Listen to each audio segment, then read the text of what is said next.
மறு உருவம் என்று அழைக்கப்படுபவர் அன்னை தெரசா. அல்பேனியாவில் பிறந்த இவரது இயற்பெயர் ஆக்னஸ் கோன்சா பொஜ்னாகா.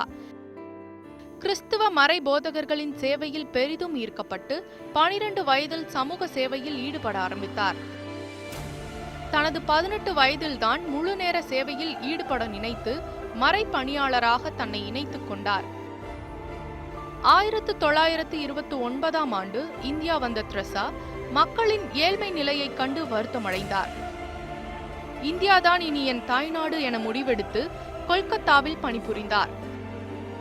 மிஷனரிஸ் ஆஃப் சேரிட்டிஸ் என்ற சேவை அறக்கட்டளையை தொடங்கி நோய்வாய்ப்பட்ட மக்களுக்கு அடைக்கலம் கொடுத்தார். காந்தி பிரேம் நிவாஸ் என்ற பெயரில் நிரந்தர தொழுநோய் மருத்துவமனை தொடங்கினார். சிறை கைதிகளுக்கும் போதை பழக்கத்திற்கு அடிமையானவர்களுக்கும் ஆலோசனை மையங்கள் மூலமாக உதவிகள் செய்து வந்தார். அமைதிக்கான நோபல் பரிசு மற்றும் இந்தியாவின் உயரிய விருதான பாரத் ரத்னா ஆகியவற்றை பெற்றவர்.